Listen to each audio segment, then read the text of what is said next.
say that Apple is now a luxury, or your definition, your improved definition of luxury, a company that... Well, Apple is a fantastic company. And I happen to know Steve Jobs. And when he started the shops, he came to us to ask advice. And you can see many of these shops are not far from Louis Vuitton. Because he told me I would like advice, and I would like to see if we can put Apple shops in the same area of Louis Vuitton. And at that time, he was criticized enormously. Everybody thought it's completely crazy to sell Apple products in a shop, because at that time he was selling the Apple products only through wholesaler, like for instance Dell. And we discussed the future. And I asked him, do you think, Steve, that your telephone is, to answer your question about luxury, your telephone is going to work as successfully in 20 years? And he said, I don't know, because there are some evolution, some newness, and so on.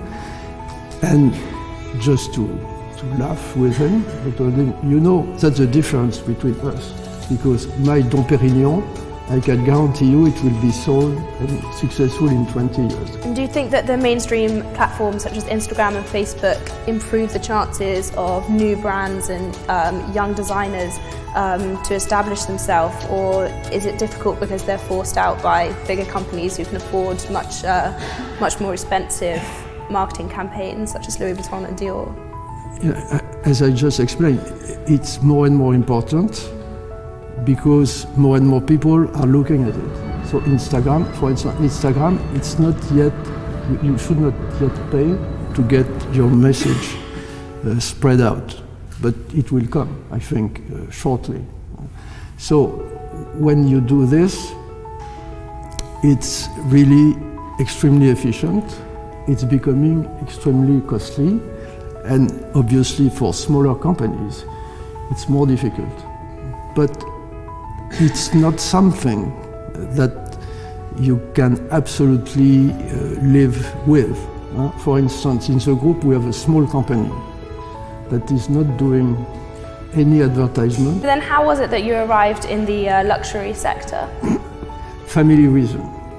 Because when I was managing a family business, which was in a different sector, I happened to enter in contact with a group in France that was having problems, business problems. And in this group there was Christian Dior.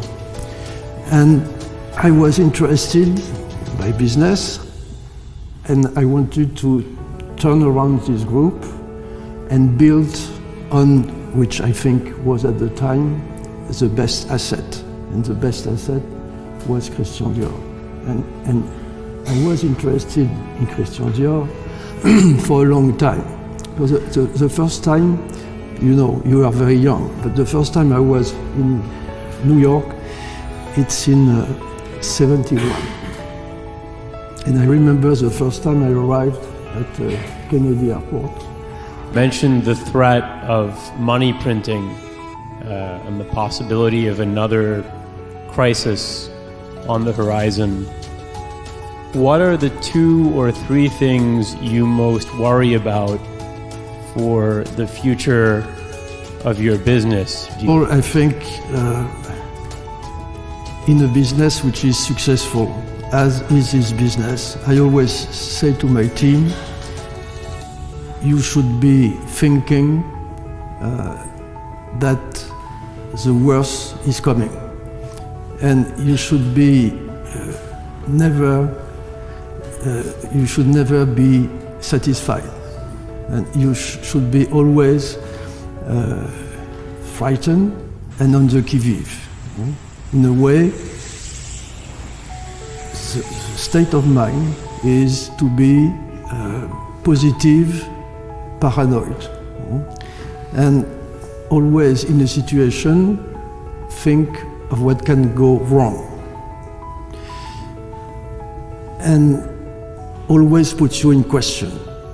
Is what we do really enough? Are we doing the good innovations? Are we managing in the right direction? What can go bad? And in our business,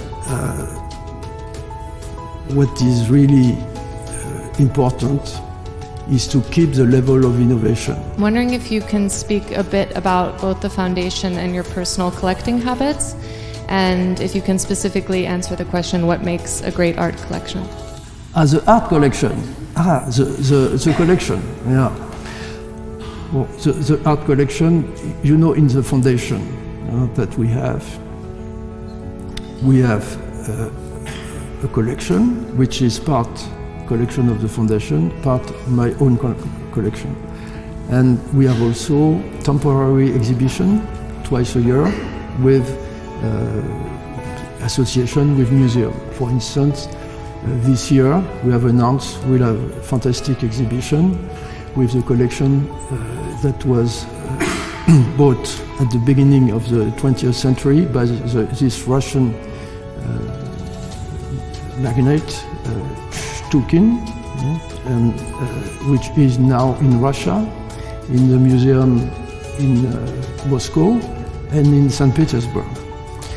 And they have masterpieces from painter of that time that nobody wanted to buy. They have masterpieces from Matisse, Monet, Gauguin. We will have 150 paintings coming to Paris. It will be open in October this year. It will last 3 or 4 months, so you should come and have a look. I think it will last 4 months, and we are expecting 1 million visitors in the museum. So this is really something that we try to do twice a year. And for the selection of the art that we own, we are doing it for maybe 25 years. And we try to, we have advice. We have a very, very good curator who had been the artistic director of the Musée de la Ville de Paris, very, very knowledgeable, and that helps because she knows the artist and she knows also the good collection, and she is helping us to buy. But I cannot describe all the process. It's her that really knows the artist and the living artist. And of course the luxury sector spans over so many different products, but what do you think the definition of luxury is? First of all, I don't like very much the word luxury, because you have something attached to it which means show off, which means something of non-significance, something futile, something that is useless. And I think a better definition is combination of quality and creativity. It's how I define what we do. Obviously, these products, because of the very high quality they have, because of the high level of innovation, they are expensive. But the reality is really behind the appearance, behind the price. It's the quality and the innovation that people are looking for. So for me, it's the definition. And in the group, we are really concentrated on this. How can we create the most innovative products. And the creators or the scientists that work with us in the many laboratories we have, they have complete freedom to express new ideas, and after that we have to transform them in reality all over the world. But this is really luxury.